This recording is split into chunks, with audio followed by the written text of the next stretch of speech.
business of the hiding behind the sofa. There's a lovely story that you tell in the book about who I often wonder whatever happened to this child when he or she grew up.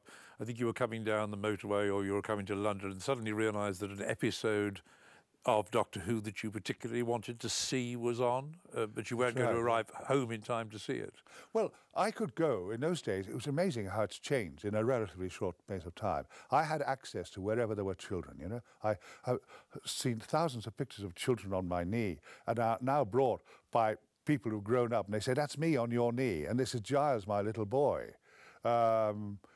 All that sort of power I had, you know, I just celebrated and absolutely loved. But sometimes, you know, quite often, even now, not long ago, I was walking in Oxford Street and a man stopped and he said, Tom Baker? And I said, yeah.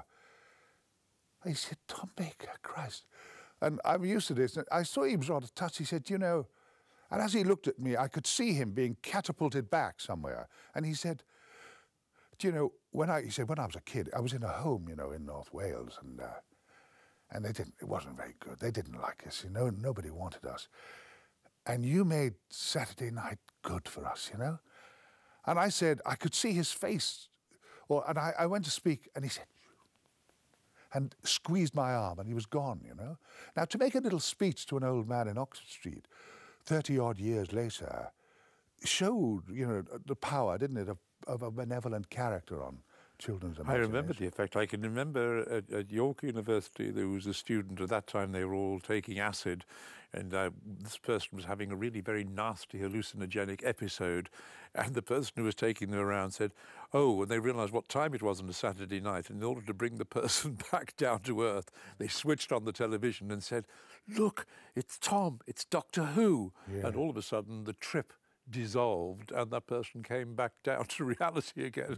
Really? So the effect that you could have. But the episode I was talking about was that you were coming down the motorway and you stopped off and went to a house. I did. Do you remember? There was a dispute because Mary Whitehouse was criticising us for being violent and didn't like me because I said, the thing is, I think we're not nearly being violent enough because we should be so violent that it becomes theatrical and funny. So I wanted to see this episode. So I saw an old Mini and some bicycles, and I knocked on his door, and a young man opened the door. And in a split second, he said, yes. He looked at me, he said, Christ, Doctor Who. I said, listen, could I just watch the opening of a series? He said, come on in. And I crept into this room, and there were two little boys sitting next to each other, watching it on a telly. And I got on a chair like that, and he stood there, savouring this amazing little incident. And so, anyway, it came up, and I saw the incident of someone trying to drown me or something, and thought perhaps it wasn't all that good. But anyway, I was satisfied. I'd seen it like that, and I was watching these little boys, you know, watching, and then the actors started talking about the plot, and the boys lost interest. Naturally, they did, and they glanced over and did amazing double take, you know, like Saint Bernadette at you know, at Lourdes. Oh.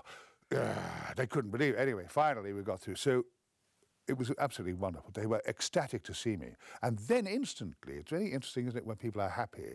When we are happy, we're instantly anxious about whether it would last or not. And they said, these little boys who were only about 6 and 7 said, but when we get to school, they said, who'll believe us?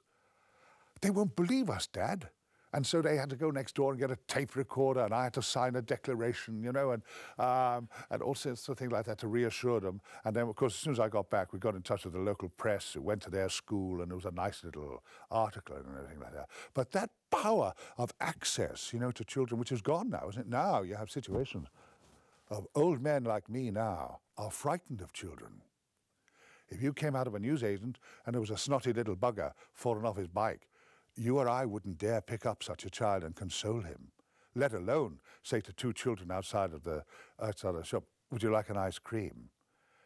You know, that is a nightmare situation. A friend of mine was talking to a friend of his accidentally outside a primary school recently, and some hatchet-faced woman came out and said, would you two mind moving along, please?